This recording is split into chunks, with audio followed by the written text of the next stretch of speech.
Well, it's time for me to hit the road again, and today I'm headed to Columbia, South Carolina, to visit Homer and Amanda Simpson.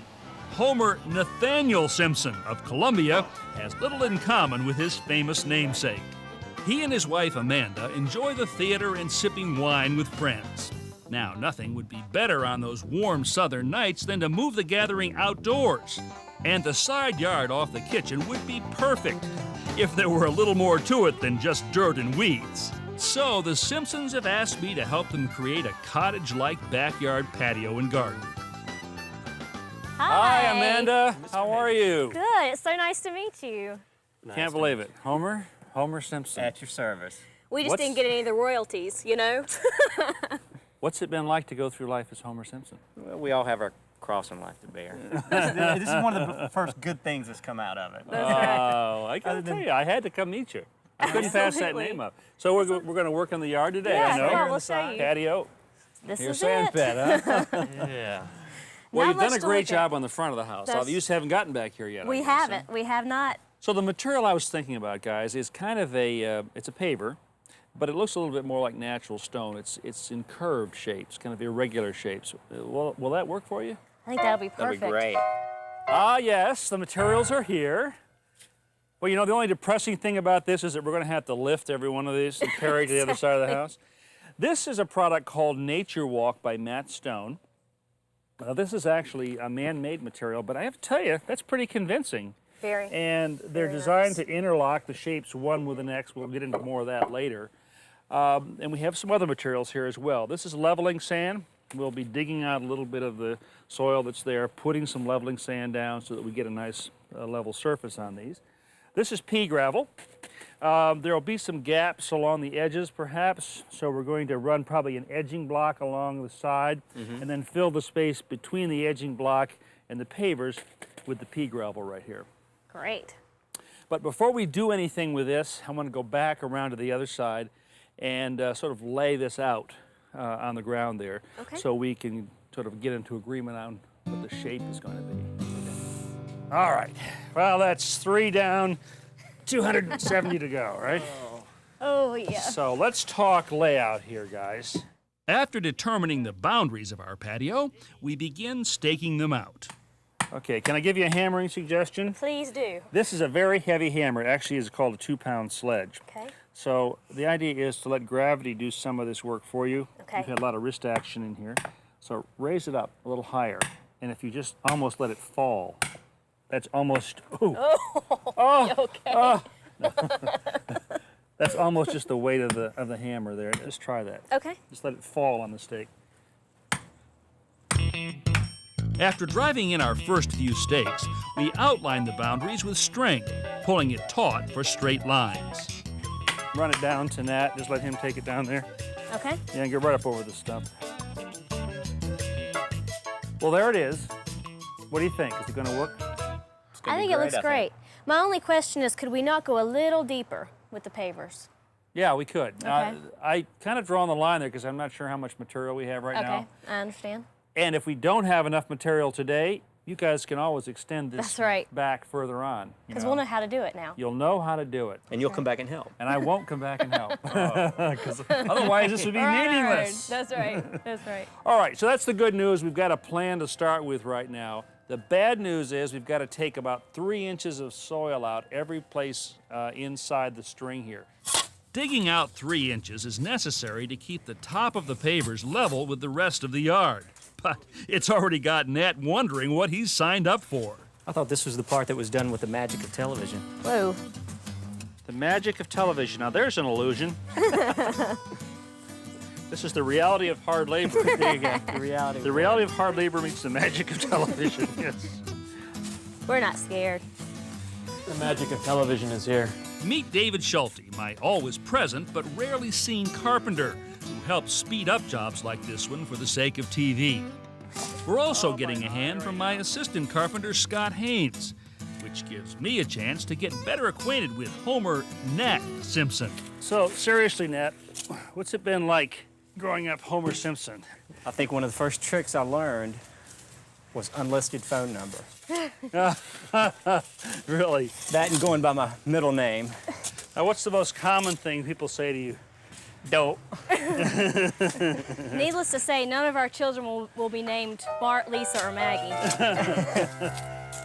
Now, probably the single most important step in a patio project like this is making sure that the ground underneath is properly prepared. We've done three things. First of all, we made sure that the area that we dug out here is uniformly 3 inches deep.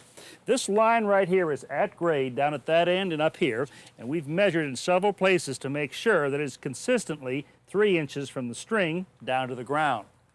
Secondly, we want to make certain that the patio slopes from the house outward. That's because any water that runs off the roof up here will hit the patio, run away from the house, and not back toward the foundation. And third, we've taken a lot of care to be sure that this area is very flat in here, because whatever high spots or low spots would be in here would telegraph right through to the pavers. The flatter this is, the flatter the patio will be. And finally, we've gone ahead and tamped the soil, compacted it so that it won't settle underneath the pavers. Okay guys, tamp away. All right, this is the fun part. Yeah, it is the fun part. But you can feel how much more solid this is after you do that. Absolutely. You don't feel like you're sort of sinking down into it. Yeah. Dirt loves to be tamped. I'd help. We've only got 2 tampers. Want me to spell you there for a minute? Amanda, you tired? Sure.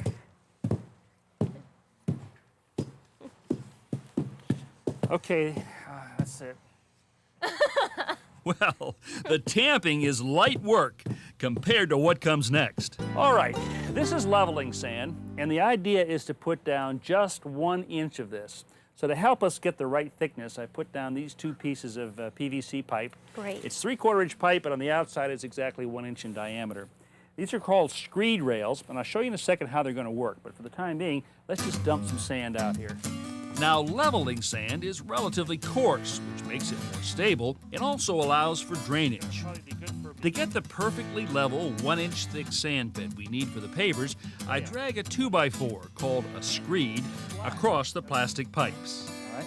Now, if each one of you would take a hold of one of those and slide it out. We remove the screed rails, fill in the trenches with sand, and smooth the surface with a trowel. Now we're ready for the pavers. Because of the unusual shape of these particular paver stones, it's essential that the first few be placed in such a way that the outermost points create a perfect 90-degree angle. Establishing this angle assures that as we expand the patio, we'll maintain straight lines across both axes. And this is where I wish I'd paid a little bit more attention in geometry class, because the solution is in something called a 3-4-5 triangle. The law says, or the rule that is, that if you have a triangle with 1 4-foot side here, 1 3-foot side here, and 1 hypotenuse or diagonal that's 5 feet, then this angle right here has to be exactly 90 degrees. So this is what we're going to do. I'm going to take my tape measure and measure 3 feet down this string, make a mark with my felt tip marker, okay, and then I'm going to ask my friend Dave over here to measure 4 feet down this string. Okay. Now, I'm going to put my tape measure on his 4-foot mark, and he's going to move that line back and forth, left to right, until I get 5 feet on my mark over here. Keep moving, Dave. Move it in a little bit more in. Okay, there we go. All right, 5 feet. Now, I know that this angle right here is exactly 90 degrees. Homer and I placed the first 3 stones, making sure the outermost points line up with the strings that form our 90-degree angle. Now, we're ready to expand outward. All right, we're going to stop here now, and we're going to put some more sand out here. Okay. And screed back a little further. But we're going to continue this process, just working our way all the way down to that end. Okay.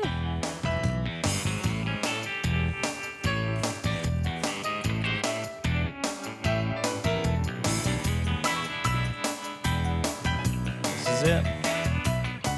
The ceremonial stone. Well, we've put in all of our hole stones. Now we're going to have to do some cutting. For example, right up here where the stones meet these steps, and over here where they meet this pipe. To determine where to make the cut, I trace the shape of a stone onto a manila folder, then cut it out.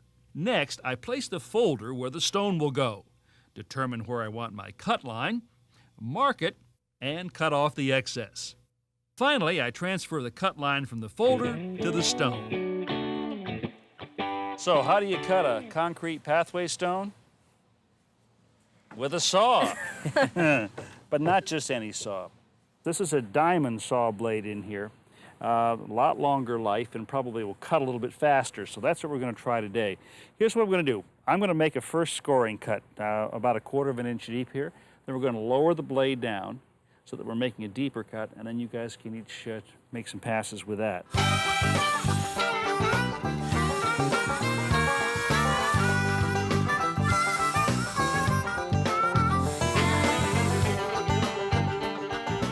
Now these are Precast Edgers.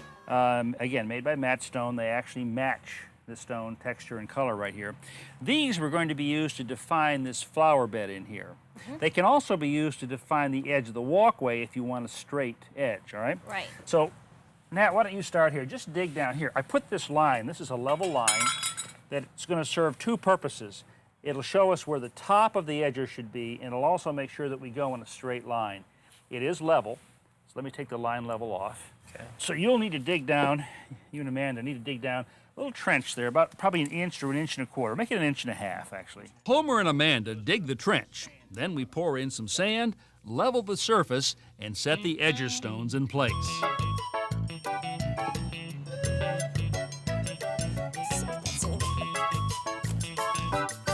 Matt, we're going to be putting pea gravel in here underneath the arbor, and I'm putting down some landscape fabric right here. Some people call it weed cloth. This will keep the weeds from growing up through the pea gravel, but it also is got a loose enough mesh so that water will drain through. That looks really great. I like the color. This stone, I like the contrast a lot. This just helps to give it that cottagey look that we are sort of going for. I mean, the stones themselves are certainly that way, but this gravel really adds to that. All right. Hey, thank you very much, Nat. You're welcome. Thank you. Thank you. I think we have something to toast right here. It's just what we wanted. It's a complete extension of our home. It's a new room for us. Well, our day began with a yard consisting of little more than dirt and weeds. But thanks to these easy-to-install stone-like pavers, along with the edger stones, pea gravel, and our new flower beds, the transformation is remarkable. Any visitor to this quaint cottage patio will have no trouble distinguishing the good taste of the South Carolina Simpsons from that of their cartoon cousins.